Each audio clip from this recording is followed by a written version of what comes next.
है अमलेंदु उपाध्याय। बिहार में मतदाता सूची का गहन पुनरीक्षण मजाक सा बन गया है। मजाक सा इसलिए बन गया है कि जहां चुनाव आयोग अपना रिकॉर्ड बनाने में लगा है कि वो कितनी जल्दी मतदाता सूची का पुनरीक्षण कर लेता है, जितने भी फॉर्म है उनको इकट्ठा करके वो लाकर सुप्रीम कोर्ट के सामने जमा कर सकता है और दिखा सकता है कि जो 25 जुलाई की तारीख रखी गई थी उससे पहले ही उसने अपना ये सारा काम कर लिया। लेकिन जमीन पर, धरातल पर जिस तरीके से ये फॉर्म लिए जा रहे हैं, ये फॉर्म भरे जा रहे हैं, उनको देखकर यही कहा जा सकता है कि ये मजाक बन गया है। विपक्ष भी ये कह रहा है कि किस तरीके से इस गहन मतदाता सूची के गहन पुनरीक्षण को चुनाव आयोग ने सरकार के साथ मिलकर, भारतीय जनता पार्टी के साथ मिलकर मजाक बना दिया है। लेकिन ग्राउंड से जो रिपोर्ट्स आ रही हैं वो भी सीधे तौर पर ये बता रही हैं कि ये पूरी प्रक्रिया मजाक बनकर रह गई है। खेतों में बैठकर बीएलओ इसका फॉर्म भरवा रहे हैं, गांव में जाने की बजाय एक ही जगह बैठकर न तो किसी को उसका दिया जा रहा है, रिसीविंग दिया जा रहा है, और उसमें अधूरे फॉर्म लिए जा रहे हैं और उनको अपलोड किया जा रहा है, न कहीं पर किसी का सिग्नेचर नहीं है। ये सारी खामियां दिखाई पड़ रही हैं और एक दो जगह नहीं बल्कि बिहार के अलग अलग जगहों पर, यहाँ तक कि राजधानी पटना और उसके आसपास के इलाकों से भी ऐसी खबरें और ऐसे विजुअल्स, ऐसी तस्वीरें आ रही हैं। दूसरी ओर इस तरह की खबरें दिखाने वाले, रिपोर्ट करने वाले पत्रकारों के खिलाफ एफआईआर दर्ज की जा रही है। इन सब पर हम चर्चा करेंगे और बताएंगे कि किस तरह से ये मजाक बनकर ये पूरा सिस्टम रह गया है। लेकिन बिहार में जो मतदाता सूची का पुनरीक्षण कार्य हो रहा है उसमें चुनाव आयोग पूरी तरीके से घिरा हुआ है। अब तो आवाजें यहाँ पर भारतीय जनता पार्टी की तरफ से भी उठने लगी हैं, हालांकि उसमें खुले तौर पर नहीं कह रहे हैं, लेकिन भारतीय जनता पार्टी के भी तमाम नेताओं को ये आशंका है कि कहीं उनके अपने मतदाता इस सूची से गायब न कर दिए जाए, जिस तरीके से मतदाता सूची का पुनरीक्षण हो रहा है। क्योंकि जिसका भी फॉर्म लिया गया है, अगर उसको रिसीविंग नहीं दिया गया और उसको मतदाता सूची से बाहर कर दिया गया तो उसके पास कोई क्लेम भी नहीं होगा कि वो, उसने सीधे तौर पर कह दिया जाएगा कि आपने तो फॉर्म भरा ही नहीं था, और भरा नहीं था तो फिर आप कैसे इसमें शामिल होंगे। ये सारी चीजें दिखाई पड़ रही हैं और इस बीच करीब जो 86% के लगभग चुनाव आयोग का दावा है कि उसने फॉर्म इकट्ठे कर लिए हैं। ये सारे फॉर्म इस तरीके से अगर इकट्ठा करना, और यही नहीं, अलग अलग फॉर्म, अमलेंदु जी, इस तरह की भी तमाम रिपोर्ट्स दिखाई पड़ रही हैं कि चुनाव आयोग जो फॉर्म, चुनाव आयोग के बीएलओ जो दे रहे हैं वो अलग फॉर्म है, और कुछ जगहों पर नगर निगम, पटना में नगर निगम जो फॉर्म दे रहा है वो उससे अलग है। तो बहुत सारे लूप होल्स दिखाई पड़ रहे हैं, लेकिन चुनाव आयोग इस तरह के लूप होल्स को पूरी तरह से दरकिनार किए हुए है, इग्नोर किए हुए है और अपनी संख्या बढ़ाने में लगा हुआ है। लगता यही है कि अगले 1-2 दिन के भीतर वो 100% का आंकड़ा अमलेंदु जी इसी हिसाब से पूरा कर लेगा। नहीं, 100% तो नहीं करेगा समीर जी, जानबूझकर नहीं करेगा। हाँ, 100% तो चूंकि अगर 100% कर देगा तो 2 या 3 के बाद जो लोग, जिनकी मृत्यु हो गई है या जो डिस्प्लेस हो गए हैं, तो उनका डाटा कैसे होगा, तो ये करेगा। लेकिन हाँ, इतना निश्चित है, 86% कह रहा है तो 90-95 तक ये कर सकता है जी। इस तरीके से ये होगा। लेकिन जो उसका उद्देश्य बताया जा रहा था और कि साहब इसको मतदाता सूची का पुनरीक्षण जो है वो शुद्धिकरण जो शुद्ध मतदाता सूची तैयार की जा रही है, शुद्ध मतदाता सूची। इससे पहले अशुद्ध मतदाता सूचियां तैयार करता था चुनाव आयोग। अब ये चूंकि नया चुनाव आयोग है तो ये फिर शुद्ध मतदाता सूची कर रहा है, गंगा में नहला धुलाकर सूची तैयार की जा रही है, शुद्ध मतदाता सूची। तो ये इसको लेकर कर रहा है। लेकिन जिस तरीके से मजाक बना है समीर जी, और इसको लेकर कांग्रेस ने कल ट्वीट भी किया कि चुनाव आयोग, जनता दल, यू और बीजेपी मिलकर इस पूरे चुनाव को, बिहार चुनाव की प्रक्रिया को मजाक बना दे रहा है। ये मजाक साफ तौर पर दिख रहा है। एक पत्रकार अगर जाता है, एक यूट्यूबर अगर जाता है और यूट्यूबर जाकर अगर वहाँ बीएलओ रिकॉर्ड कर लेता है, बात कर लेता है जी, तो उस बीएलओ से एफआईआर दर्ज करवाई जाती है उस यूट्यूबर के ऊपर, और बीएलओ के खिलाफ दर्ज कराई जाती है प्रशासन द्वारा। तो ये यानी एसआईआर जो थी वो एफआईआर में बदलती जा रही है, ये बिहार में हो रहा है। तो इसीलिए मजाक बन गया कि एसआईआर जो था वो एफआईआर में बदलता जा रहा है। इसलिए चुनाव आयोग की प्रक्रिया पूरी जो मजाक बनती जा रही है। इसका लक्ष्य क्या था वो समझ में नहीं आ रहा है। आधे अधूरे फॉर्म भरे जा रहे हैं, आधे अधूरे फॉर्म लिए जा रहे हैं।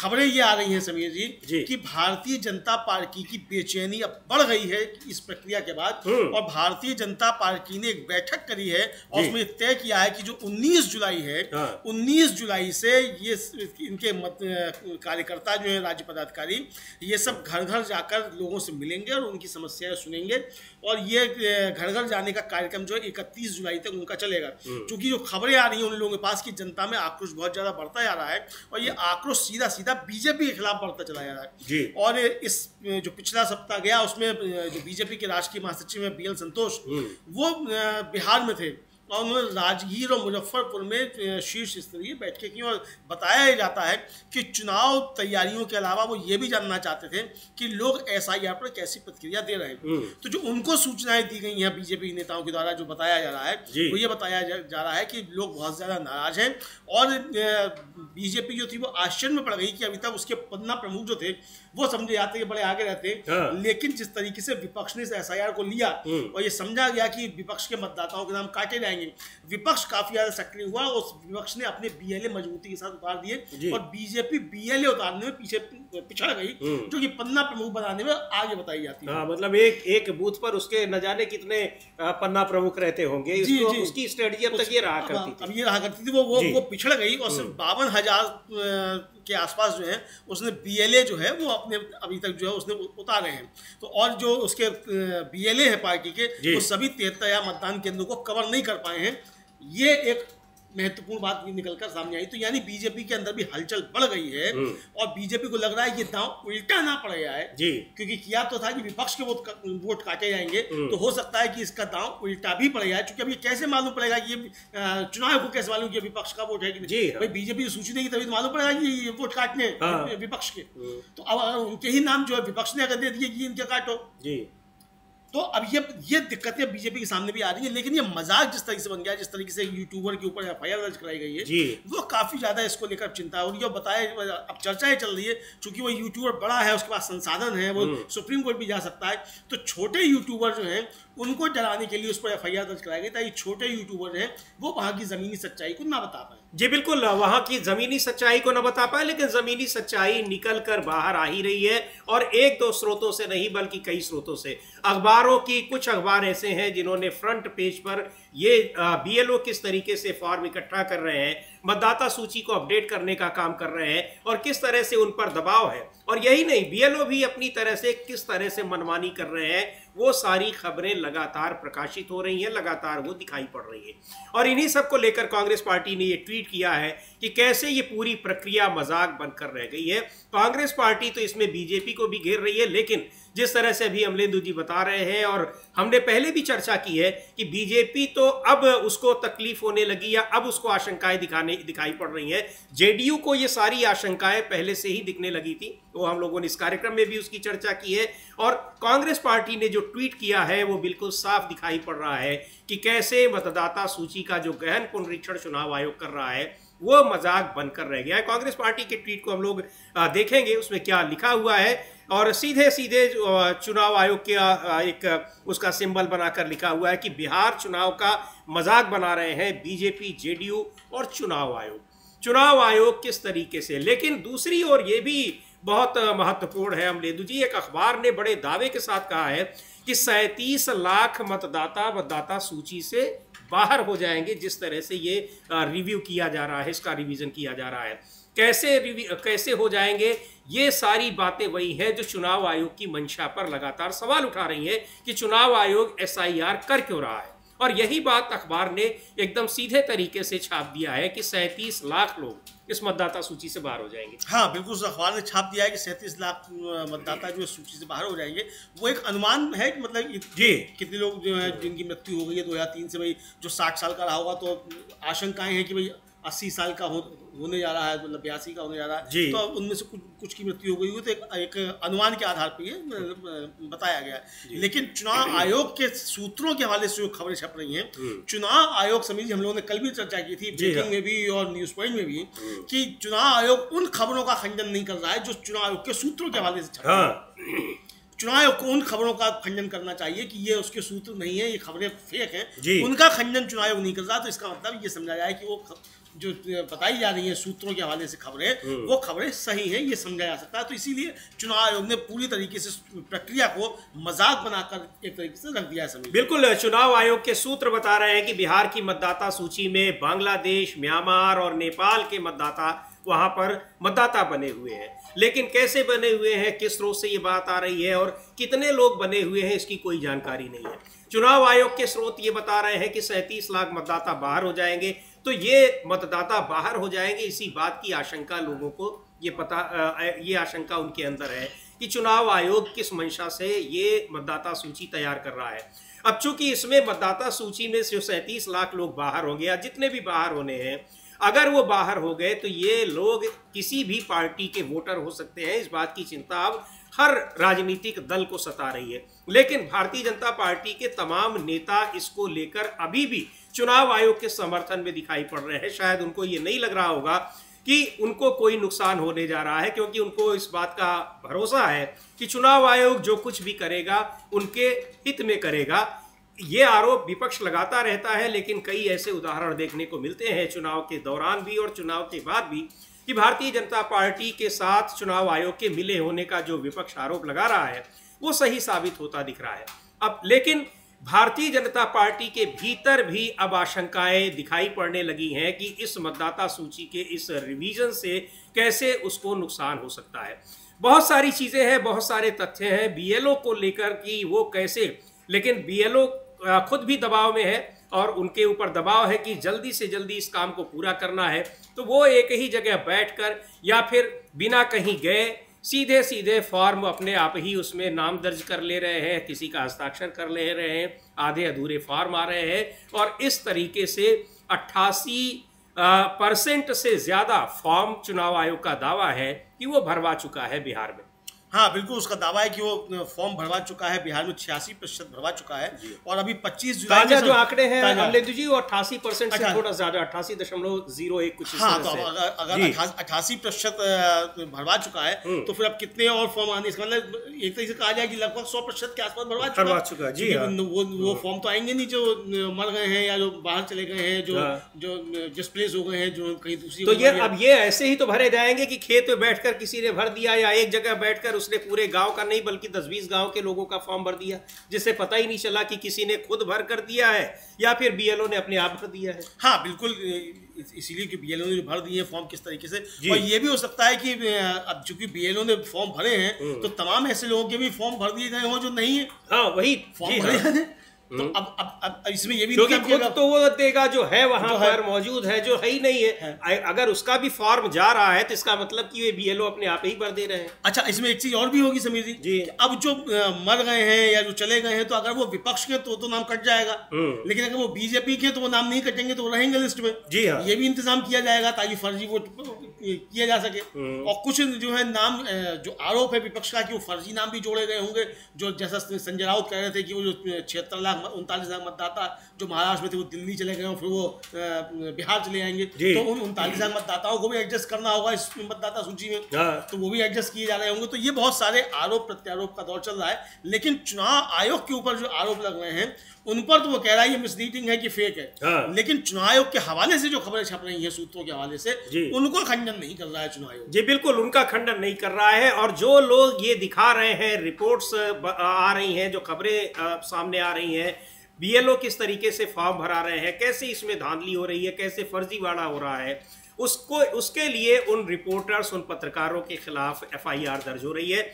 इसको लेकर तेजस्वी यादव ने एक ट्वीट किया है और तेजस्वी यादव ने पहले भी लगातार इस बात ये सवाल उठाते रहे हैं और विपक्ष के सवालों की वजह से ही चुनाव आयोग बार बार अपने नियम भी बदलता रहा है।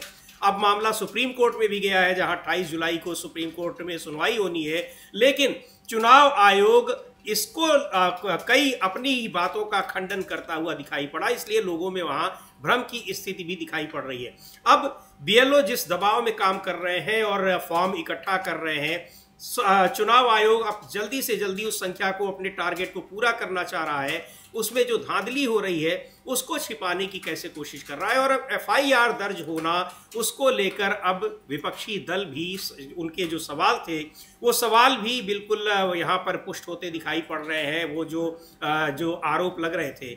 और उसी को लेकर तेजस्वी यादव ने ट्वीट किया है कि जब रिपोर्टर्स सच्चाई दिखा रहे हैं तो कैसे उनके खिलाफ FIR हो रही है। लिख रहे हैं तेजस्वी यादव, एक लंबा सा ट्वीट उन्होंने किया है और कहा है, लिखे हैं कि मतदाता सूची पुनरीक्षण प्रक्रिया में लगातार सामने आ रही धांधली, गड़बड़ी, लगातार बदलते नियम और विपक्ष तथा मतदाताओं द्वारा उठाए जा रहे सवालों के प्रति चुनाव आयोग बिल्कुल बेपरवाह है। चुनाव आयोग चाहता है कि वो गड़बड़ी करते जाए और उन पर कोई उंगली भी न उठाए।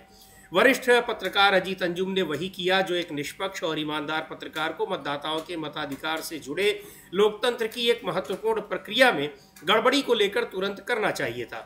जब मतदाता सूची पुनरीक्षण की प्रक्रिया में जानबूझकर की जा रही गड़बड़ी और खानापूर्ति को लेकर स्वाभाविक प्रश्न किया गया, तो चोरी पकड़े जाने पर चुनाव आयोग ने किस नैतिक अधिकार के तहत अजीत अंजुम जी पर FIR दर्ज करवाया।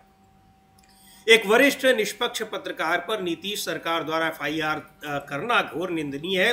देश में अघोषित आपातकाल लागू है और इस सरकार में जो सरकार अथवा उसका एजेंडा लागू कर एजेंसी या संगठन की आलोचना करेगा, तानाशाही मोदी सरकार उसे नहीं छोड़ेगी और हर संभव तरीके से उसे प्रताड़ित करेगी। अपने आप को गांधीवादी, समाजवादी और लोकतांत्रिक मुख्यमंत्री अचेत अवस्था में है। बीजेपी के हाथ में सारा सिस्टम है। वरिष्ठ पत्रकार अजीत अंजुम ने ऐसा कुछ भी नहीं किया जिसके लिए उन पर FIR दर्ज किया जाए। मतदाता सूची पुनरीक्षण को लेकर जो आम जनता के प्रश्न हैं, उन प्रश्नों का सीधा संबंध भारतीय लोकतंत्र की गरिमा और स्वास्थ्य से है। ये बात लिख रहे हैं तेजस्वी यादव। और अजीत अंजुम वरिष्ठ पत्रकार हैं, उनके खिलाफ वहाँ FIR दर्ज हुई है। जो मतदाता सूची कैसे तैयार हो रही है, फॉर्म तैयार होने के लिए फॉर्म कैसे इकट्ठे किए जा रहे हैं, BLO किस तरह से काम कर रहे हैं, वही सारी बातें उन्होंने अपनी रिपोर्ट्स में दिखाई थी, जिसकी वजह से उनके खिलाफ FIR वहां पर हुई है। और अब जो बातें हम लोग अभी कर रहे हैं कि आयोग के सूत्रों के हवाले से जो खबरें आ रही हैं जिनमें कहीं कोई आधार नहीं है, उन खबरों पर चुनाव आयोग को कोई आपत्ति नहीं हो रही। हाँ बिल्कुल समीर जी, उन खबरों पर चुनाव को किसी भी तरीके की कोई आपत्ति नहीं हो रही है। चुनाव एकदम खामोश है और ये खबरें 3 दिन से आ रही हैं, कोई ऐसा नहीं है कि अभी से आ रही हो। जब आप सोशल मीडिया पर आप देख रहे हैं, आप यूट्यूबर्स को देख रहे हैं कि वो क्या रिपोर्ट कर रहे हैं, तो ये बड़े अखबारों में जो खबरें छप रही हैं आपके ही हवाले से छप रही हैं, तो उन पर आपकी नजर क्यों नहीं आ रही है? तो ये चुनाव आयोग को लेकर जो है वो काफी ज्यादा सवाल उठे हैं। और जो आखिर में एक बात तेजस्वी ने अपने उसमें लिखी कि मुख्यमंत्री अचेत अवस्था में हैं और सारा सिस्टम बीजेपी के हाथ में, तो बिल्कुल सही है कि अगर नीतीश कुमार की चल रही होती तो अजीत अंजुम पे FIR नहीं होती, क्योंकि वो उनके काफी ज्यादा नजदीकी समझे जाते हैं। तो अब ये हुआ है तो इसका मतलब बीजेपी के हाथ में सारा सिस्टम आ गया है। ये तेजस्वी का आरोप सही मालूम पड़ता है। तो अब देखना ये कि ये बीजेपी ने जो FIR दर्ज कराई है ये सिर्फ डराने धमकाने के लिए। मुझे लगता है कि ये छोटे यूट्यूबर्स जो हैं जो वहां जाकर रिपोर्ट करते हैं, उनको धमकाने के लिए कि देखो हमने एक बड़े यूट्यूबर को भी हमने FIR दर्ज करा दी है जो सुप्रीम कोर्ट तक जा सकता है, जाके लड़ सकता है। तो ये एक धमकाने का प्रयास जो है ताकि गड़बड़ियां जो हैं वो छोटे स्तर से जो है वो नहीं आने पाए, लेकिन गड़बड़ियां आ रही हैं फिर उसके बावजूद सामने आ रही है। जनता बोल रही है खुलकर, BLOs के ऊपर FIR दर्ज कराई जा रही है, लेकिन फिर भी वो बोल रहे हैं कि उन पर दबाव डाला जा रहा है किस तरीके से सरकार द्वारा, प्रशासन द्वारा। तो ये सारी चीज़ें सामने आ रही हैं समीर जी। बिल्कुल, ये सारी चीज़ें सामने आ रही है कि किस तरीके से वहाँ मतदाता सूची तैयार की जा रही है। और इसी मुद्दे पर जिस तरह से वहाँ रिपोर्ट्स, सही रिपोर्ट्स करने वालों को, जो सच्चाई है वो दिखाने वालों के खिलाफ FIR दर्ज हो रही है, उसी बात को लेकर कांग्रेस नेता गुरदीप सिंह सप्पल ने भी ट्वीट किया है और वो भी बता रहे हैं कि किस तरह से मतदाता सूची तैयार करने के लिए फर्जीवाड़ा हो रहा है और फर्जीवाड़ा दिखाने वालों के खिलाफ FIR दर्ज हो रही है। लिख रहे हैं गुरदीप सिंह सप्पल, चुनाव आयुक्त ने इंडिया गठबंधन के साथ मीटिंग में गुस्से में कहा था कि 20% वोटरों के नाम तो बिहार SIR में कटेंगे ही। किस आधार पर कहा, क्या उनका डेटा सोर्स है, कुछ नहीं पता। अब अजीत अंजुम की रिपोर्ट ने बताया कि वोटरों के फॉर्म जमा करने की रसीद ही नहीं दी जा रही है। खुद चुनाव आयोग के लिखित निर्देशों को धड़ल्ले से हवा में उड़ाया जा रहा है। SIR में जब रसीद ही नहीं दी जाएगी तो फिर कोई वोटर अपना नाम कटने की शिकायत ही कैसे करेगा। बस यही सवाल पूछने पर अजीत अंजुम के खिलाफ FIR भी हो गई, पब्लिक नोटिस भी निकाल दिया कि किसी भी अशांति की जिम्मेदारी उन पर डाल दी गई। क्यों? क्या अब सवाल पूछना आधिकारिक रूप से भी गुनाह हो गया है? क्या अब मीडिया को कोई अधिकार नहीं बचे? क्या बिना सवाल पूछे कोई भी लोकतंत्र जीवित रह सकता है? लोकतंत्र की नींव ही जवाबदेही और लोगों के वोट से बनती है, उसी नींव को हिलाया जा रहा है।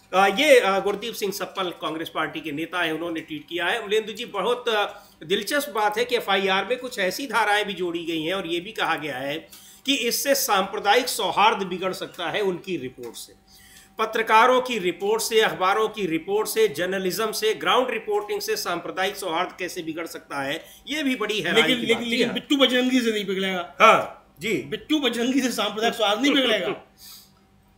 बिल्कुल। और जो जमीन की हकीकत लाई जाएगी उससे सांप्रदायिक सौहार्द बिगड़ेगा। क्योंकि आपने चुनाव आयोग पर सवाल कर दिया, आपने सरकार पर सवाल कर दिया, आपने बता दिया कि मजाक बन रहा है चुनाव का, तो सांप्रदायिक सौहार्द बिगड़ जाएगा। ये है। इधर समीर जी, एक बड़ी खबर ये आ रही है कि एक बैंक मैनेजर लापता थे पटना में, बेउर इलाके में, उनका शव जो है वो मिला है कुएं में। और इसको लेकर काफी ज्यादा बिहार में जिस तरीके से सब मच रहा है ये कानून व्यवस्था को लेकर, और इसको लेकर बिहार में पहले से ही मामला काफी गर्म है। उसको गुंडा राज बताया जा रहा है।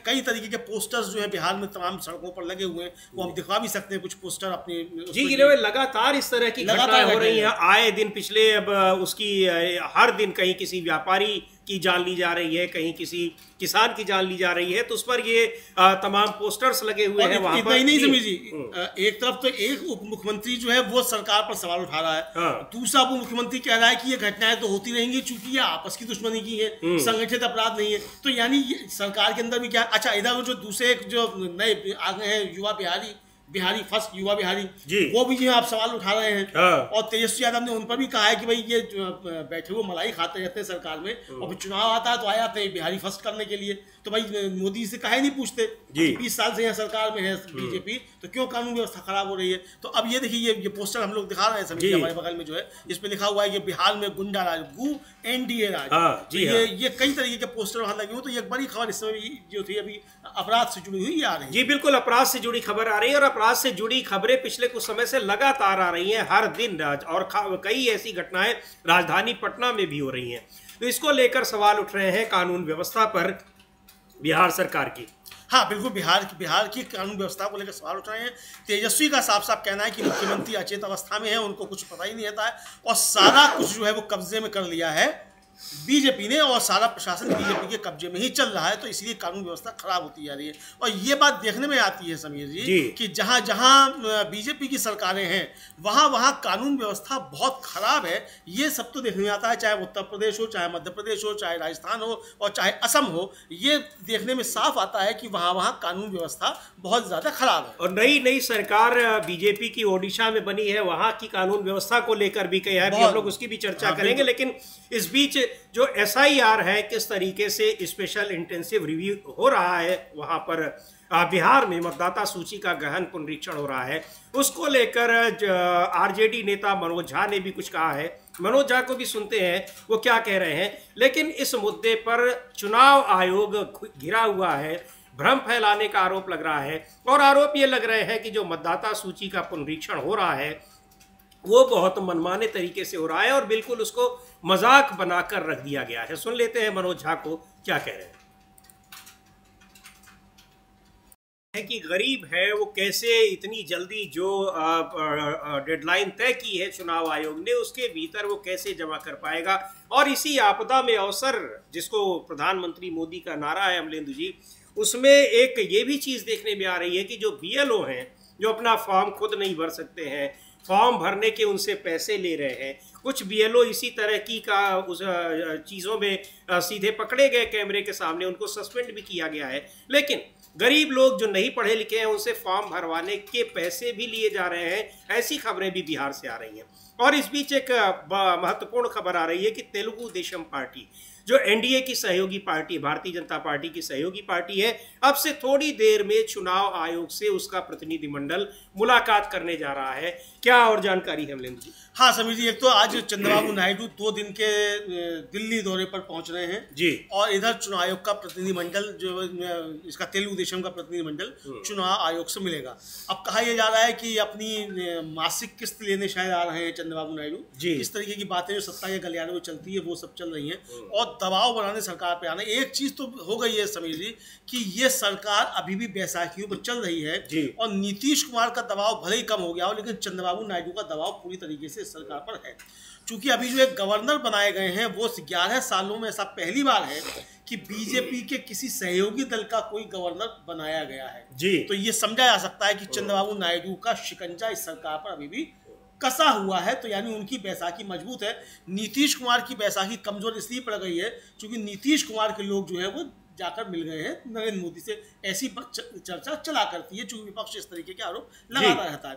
तो लेकिन चंद्रबाबू नायडू की बैसाखी मजबूत है और उस बैसाखी को तोड़ नहीं पा रही है बीजेपी, और इसीलिए मजबूर होकर एक गवर्नर जो है वो बनाना पड़ा है, जो क्या गजपति राजू जो बनाए गए गोवा के गवर्नर, वो टीडीपी से आते हैं। तो ये मजबूत एक तरह से कहा जाए कि उनका दबाव है, और सरकार मतलब मोदी जी जो है वो टीडीपी के दबाव में साफ तौर पर देखे जा रहे हैं। और आज वो चुनाव आयोग से मिलेंगे, हालांकि 2019 के चुनाव में उन्होंने चंद्रबाबू नायडू ने और टीडीपी ने खुद जो था वो चुनाव आयोग पर सवाल उठाए थे और ईवीएम मशीनों को लेकर सवाल उठाए थे, और अब जगनमोहन रेड्डी ने सवाल उठाए हैं। तब देखना ये कि इनकी मुलाकात होती है तो क्या मुलाकात होती है, क्या बातें चुनाव से होती हैं, कौन मिलने जाता है, क्या चंद्रबाबू नायडू मिलने जाते हैं या उनका प्रतिनिधिमंडल मिलने जाता है, ये देखना होगा। तो चुनाव आयोग ने कहा था कि पार्टी के अध्यक्ष से ही वो मुलाकात करेगा, किसी से नहीं करेगा। तो अब देखना है कि पार्टी अध्यक्ष चंद्रबाबू नायडू हैं तो वो मिलने जाते हैं कि नहीं मिलने जाते हैं, और चुनाव आयोग मिलता है कि नहीं मिलता है। जी बिल्कुल, चुनाव आयोग से मुलाकात करने के लिए तेलुगु देशम पार्टी का प्रतिनिधिमंडल जा रहा है। बिल्कुल सही ये सवाल आपने उठाया अमलेंदु जी की खुद चंद्रबाबू नायडू जाते हैं या नहीं, क्योंकि चुनाव आयोग ने अब एक नियम बनाया है, जो नया चुनाव आयोग है, कि पार्टियों के राष्ट्रीय अध्यक्ष ही उसके नेता जा सकते हैं और उनके साथ एक कोई और व्यक्ति जा सकता है।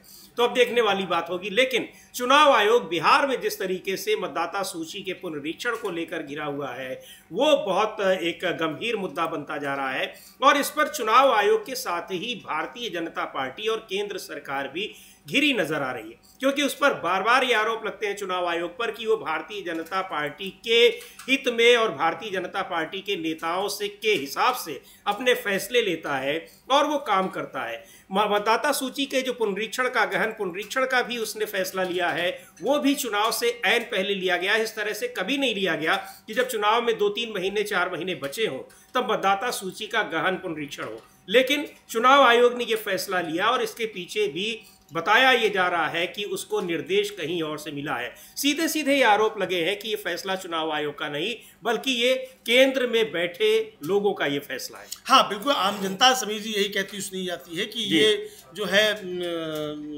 ये आदेश जो है ये साफ तौर पर एक तरीके से कहा जाए वो चुनाव आयोग के नहीं है, ये मोदी और शाह के हैं। कृष्णा अल्लावरू को हम लोगों ने सुना था पहले कि उन्होंने साफ तौर पर कहा था कि आप मुझे कोई कहते हुए हिचक नहीं है कि ये जो आदेश दिए जा रहे हैं ये भी जो है वो दिए गए हैं एक उसकी तरफ से, ये उन्होंने कहा था। तो अब हम लोग कृष्णा अल्लावरू को भी सुन सकते हैं। आज फिर उन्होंने कृष्णा अल्लावरू ने कुछ बातें कही हैं समीर जी, तो सुनते हैं कांग्रेस के जो बिहार के प्रभारी हैं कृष्णा अल्लावरू वो क्या कह रहे हैं। लेकिन इस मुद्दे पर मतदाता सूची के पुनरीक्षण को लेकर जबरदस्त तरीके से घिरा हुआ है चुनाव आयोग और साथ में केंद्र सरकार भी। मतदाता सूची पुनरीक्षण को लेकर अब दूसरे राज्यों में भी आशंकाएं हैं कि चुनाव आयोग इस तरह से वहां भी करने जा रहा है। झारखंड के मंत्री हैं इरफान अंसारी और कांग्रेस के नेता हैं, वो क्या कह रहे हैं एक बार उनको सुनते हैं। तेलुगु देशम पार्टी ने सीधे माफ कीजिएगा तृणमूल कांग्रेस ने के नेताओं ने पहले आशंका जताई है कि इस तरह से वहां भी मतदाता सूची से बाहर करने की साजिश कर सकता है चुनाव आयोग, और झारखंड के में भी ये खबरें आ रही हैं, लेकिन सीधे तौर पर कह रहे हैं कि यहाँ इस तरह की कोई कार्रवाई नहीं होने दी जाएगी। सुनते हैं इरफान अंसारी को, झारखंड में मंत्री हैं, कांग्रेस के नेता हैं, क्या कह रहे हैं। अंसारी हैं, झारखंड सरकार में मंत्री और कांग्रेस के नेता हैं, वो किस तरीके से कह रहे हैं कि बिहार में भारतीय जनता पार्टी और एनडीए सरकार को हार का डर है। अमलेंदु जी, बिहार में भी बहुत सारे लोग यही कहते हैं कि जो अचानक मतदाता सूची के गहन पुनरीक्षण का फैसला लिया गया है उसके पीछे भी ये एक बड़ा कारण है। हाँ बिल्कुल यही कहा जा रहा है, आम जनता यही कह रही है। और समीर जी हम लोगों ने कई बाइक दिखाई, आपने खुद वहां से लाइव आपका हम लोग दिखाया था, आप कहते यही कह रहे थे लाइव दिखाया। और एक जो थे वो जेपी सेनानी जो थे, लोकतंत्र सेनानी, वो तो साफ तौर पर जो कहते हैं मोदी और शाह का कराया हुआ है और इनको आप बता दीजिए। हाँ तो कह रहे थे कि चुनाव आयोग ये सब थोड़ी कर रहा है, ये तो सीधे केंद्र सरकार कर रही है। हाँ तो साफ तौर पर कहते हैं मतलब आम जनमानस जो ये कहता है वो सुना जा रहा है, और इसीलिए बीजेपी के अंदर चिंताएं पड़ रही है कि ये समझ में आ रहा है। एक तो बीजेपी के नेता जिस तरीके से बयान दे रहे हैं, बांग्लादेशी आ गए, घुसपैठिए आ गए, म्यांमार से आ गए। इससे लोगों को जा रहा है कि ये चुनाव आयोग जो कर रहा है इसके पीछे नरेंद्र मोदी और अमित शाह हैं। ये साफ तौर पर आम जनता कहती हुई सुनी जा रही है और इसीलिए बीजेपी की परेशानी बढ़ गई। अब जो खबर जो आई है वो ये है कि BL संतोष जो बीजेपी के महासचिव है वो थे वहाँ, और BL संतोष ने जो है वो लोगों से पूछा, अपने कार्यकर्ताओं से, अपने पदाधिकारियों से, तो सबने कहा कि इसको लेकर बीजेपी के खिलाफ आक्रोश बढ़ रहा है। तो अब घर घर जाएंगे 19 जुलाई से बीजेपी के पदाधिकारी जो है लोगों से बात करने के लिए और बताने के लिए कि उनकी मतलब मदद करने के लिए ये कहा जा रहा है, मदद करने के लिए। लेकिन उनके मतदाताओं में भी एक रोष बढ़ रहा है, क्योंकि किसी को ये लग ही नहीं, मतलब समझ नहीं पा रहा है कि क्या आधार होगा नाम कटने का। कागज तो किसी के पास नहीं है, कागज तो जो मांगे गए वो तो 14% लोगों के पास है जी। तो अभी भी जो चुनाव आयोग ने लिया वो 88% लिया है। तो यानी कि एक तरह से कहा जाए कि जिनके पास कागज है उन्हीं के साथ कागज नहीं आए, बाकी सबके आ गए। ये भी आप समझ सकते हैं। तो अब इस तरह की चीजें तो बीजेपी में भी बेचैनी इसको लेकर बढ़ती जा रही है। जी बिल्कुल, इसको लेकर बीजेपी में भी बेचैनी बढ़ती जा रही है। लेकिन इसका जिस तरह से विरोध हो रहा है और जिस तरह से आशंकाएं हैं, चुनाव आयोग पर लोगों को भ्रमित करने के जो आरोप लग रहे हैं वो बड़े गंभीर आरोप हैं। और अभी जिस तरह से फॉर्म इकट्ठे किए जा रहे हैं, बिना किसी रिसीविंग के फॉर्म भरवा लिया जा रहा है, लेकिन आपको नहीं पता है कि आपने फॉर्म भरा है या नहीं भरा है, क्योंकि 2 कॉपी होती है, एक रिसीविंग आपको दी जाती है, वो रिसीविंग नहीं दी जा रही है कई जगहों पर। और दूसरी ओर जिन घरों में सत्यापन का काम हो जा रहा है, यानी फॉर्म भरवा कर ले रहा है BLO, वहां पर कोई इस तरह का निशान, कोई स्टिकर लगाकर नहीं आ रहे हैं बहुत सारी जगहों पर। ये सारी खबरें ऐसी हैं जो लोगों को परेशान किए हुए हैं, क्योंकि ये आशंका है कि जिनके पास रिसीविंग नहीं है, उनका नाम अगर मतदाता सूची से कट गया तो उनके पास दावे के लिए कुछ होगा ही नहीं। सीधे तौर पर कह दिया जाएगा कि आपने तो फॉर्म भर कर दिया ही नहीं था, इसलिए आपका नाम वहाँ नहीं है। तो ये बहुत सारे, और ये नियम जो बदले गए हैं ये चुनाव आयोग नहीं बदले गए हैं। पहले कहा गया कि सारे डॉक्यूमेंट्स देने होंगे, बाद में कहा गया कि बिना डॉक्यूमेंट्स के ही आप फॉर्म भर दीजिए। तो ये सब चीज़ें चुनाव आयोग क्यों कर रहा है? और अपना वो अब परफॉर्मेंस दिखाने के लिए कि इतनी जल्दी 1 महीने का उसने समय तय किया, लेकिन 1 महीने से कम समय में ही वो सारे फॉर्म इकट्ठे करने की तैयारी कर रहा है, रिकॉर्ड बनाने की तैयारी कर रहा है, भले ही उसमें लाखों लोग उस सूची से बाहर हो जाए। तो ये सारी आशंकाएं हैं और चुनाव आयोग पर आरोप लग रहा है कि वो लोगों को भ्रमित कर रहा है और बड़ी संख्या में मतदाता सूची से बाहर करने की साजिश रच रहा है। सुनते हैं कृष्णा अल्लाह वरू को, जो बिहार में कांग्रेस पार्टी के प्रभारी हैं, वो क्या कह रहे हैं।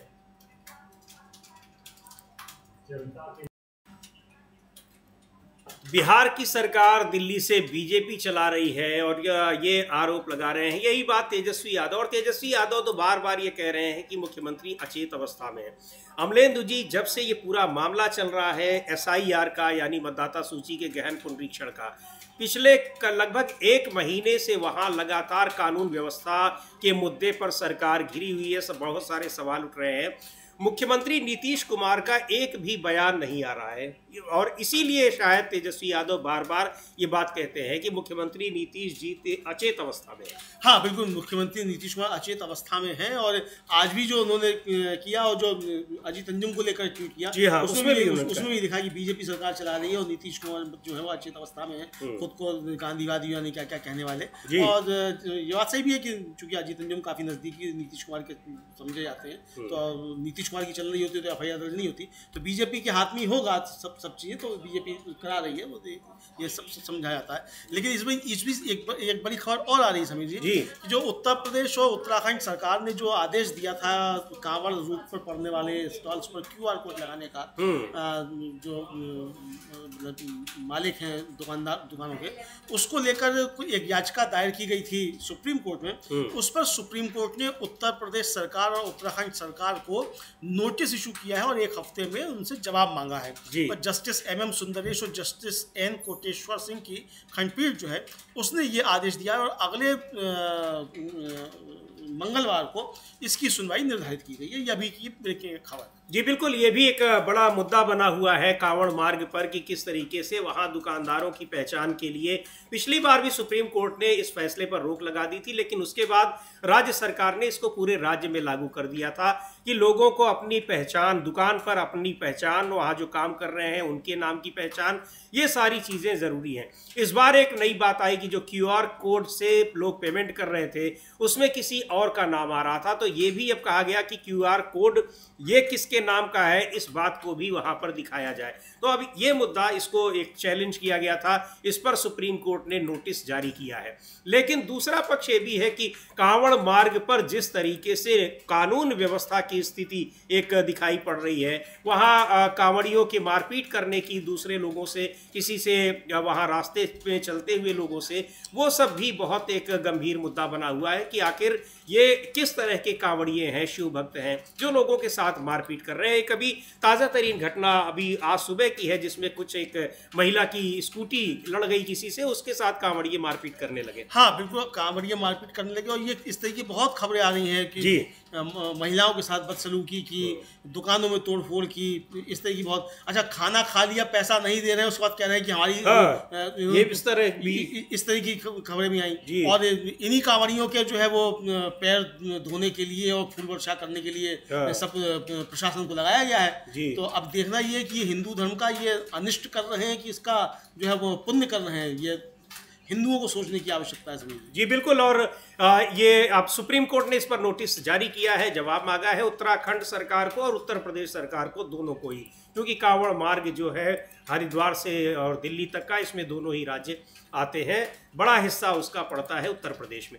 और इधर ओडिशा से भी बड़ी खबर आ रही है कानून व्यवस्था को लेकर, जिस तरह से तमाम राज्यों में और खासकर बीजेपी शासित राज्यों में सरकारें घिरी हुई हैं, चाहे वो बिहार हो, चाहे वो दूसरे राज्य हो, ओडिशा में भी सरकार एक घिरी हुई है।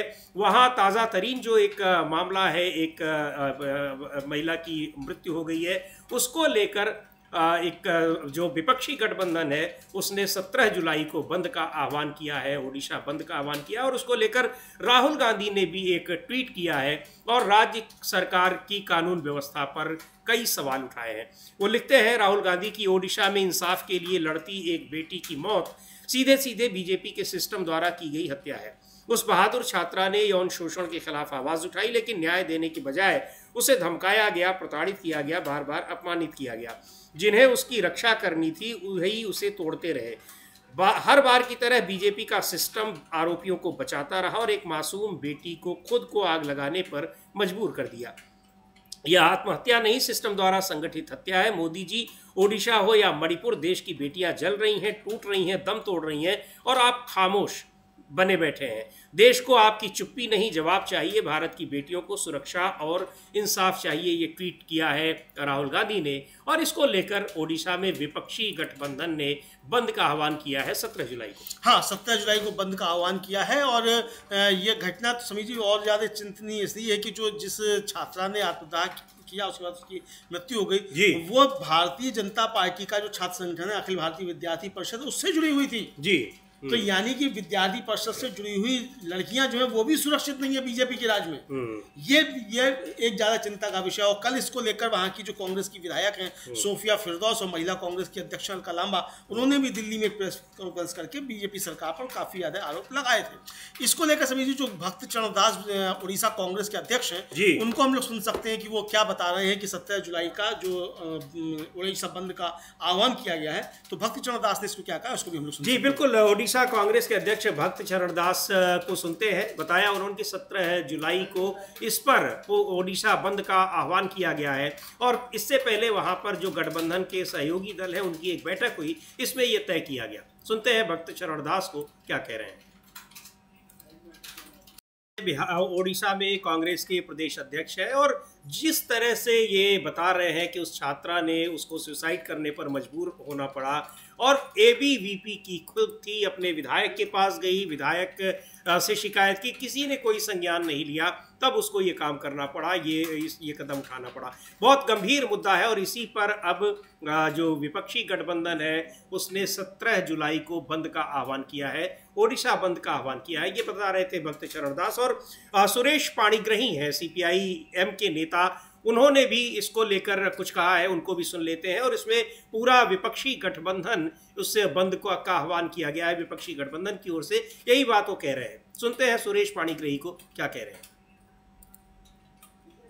की मांग कर रहे हैं सुरेश पाणिग्राही, सीपीएम के नेता है, और बहुत गंभीर घटना है जो इस तरह से ये घटना हुई है। तमाम जगहों पर शिकायतों के बावजूद सुनी नहीं गई, उस छात्रा की शिकायत कहीं नहीं सुनी गई और न ही किसी ने संज्ञान लिया, जबकि वो उसी पार्टी सिस्टम की छात्रा थी, एबीवीपी से जुड़ी हुई थी। हाँ, और इसमें एक और महत्वपूर्ण बात समझ रही है कि जो केंद्रीय उच्च शिक्षा मंत्री है धर्मेंद्र प्रधान, वो उड़ीसा से ही आते हैं और उससे भी छात्रा ने शिकायत की थी। हाँ। इसके बाद भी कुछ सोचनी है। और आज सबसे ज्यादा बौखलाए हुए जो दिख रहे हैं वो धर्मेंद्र प्रधान दिख रहे हैं। राहुल गांधी के ट्वीट पर बहुत अपशब्दों का इस्तेमाल करते हुए दिखाई पड़ रहे हैं धर्मेंद्र प्रधान। और चूंकि अब निशाने पर सीधे सीधे वही है कि जो उनसे भी शिकायत की गई थी, उसके बाद उस छात्रा को न्याय नहीं मिला, और जबकि उनके सिस्टम की छात्रा थी। तो ये बड़े सवाल उठे हैं। तो ये समझा जा सकता है कि अच्छा, ये आरोप हमेशा लगते रहते समीर जी कि भारतीय जनता पार्टी यौन अपराधियों के समर्थन में हमेशा खड़ी रहती है।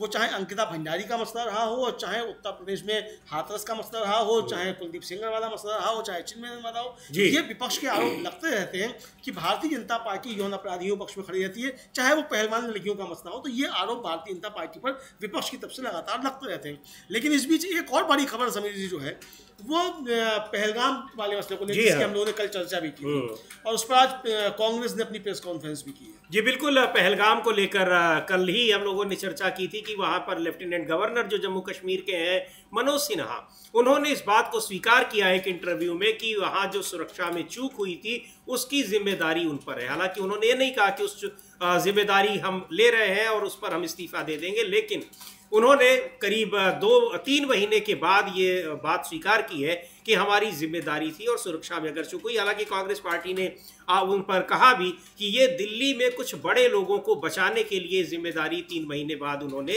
ये ली है।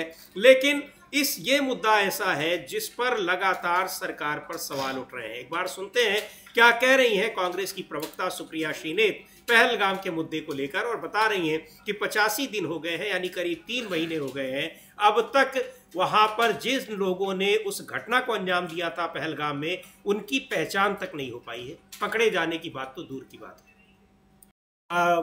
एक सेना के बड़े अधिकारी ये बात कह रहे हैं। उसके बाद हमारे विदेश मंत्री चीन गए हुए हैं, तो बहुत सारे आरोप लगाए, लेकिन ये कि अब इतने चीन ही नहीं गए हुए। जी हाँ, अभी तक खबरें चल रही थी कि शी जिनपिंग का तख्ता पलट हो गया है, शी जिनपिंग गायब है। शी जिनपिंग का जो फोटो आया है वो बताया जाता है कि एस जयशंकर के साथ ही आया है, यानी बताने के लिए कि शी जिनपिंग हैं, बाहयात हैं जी, और वो राष्ट्रपति बने हुए हैं। तो शी जिनपिंग का फोटो जो है जयशंकर साहब के साथ ही आया है। जी बिल्कुल, और उसको लेकर पहलगाम की घटना पर जो सवाल उठा रही है सुप्रिया श्रीनेत, और ये बार बार ये पूछा जा रहा है कि आखिर जिन लोगों ने उस घटना को अंजाम दिया, आखिर उनकी पहचान अब तक क्यों नहीं हुई, उनको क्यों नहीं पकड़ा गया।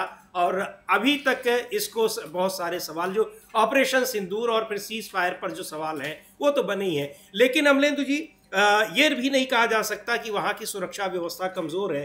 कल हम लोगों ने देखा कि सीधे मुख्यमंत्री को ही सुरक्षा बल किस तरह से धकेल रहे थे, और सुरक्षा बल मुख्यमंत्री को धकेल रहे थे। और ये समीर जी 78 सालों में पहली बार है। जी हाँ, ये मतलब जो पहली बार का रिकॉर्ड है ना, वो बनता जा रहा है कि एक मौजूदा मुख्यमंत्री जो है उसको उसी की राज्य की पुलिस रोक रही है इस तरीके से, यानी उस जैसे अपराधियों को रोका जाता है उस तरीके से रोक रही है। और वो मुख्यमंत्री जो है वो दीवार फांद के जा रहा है।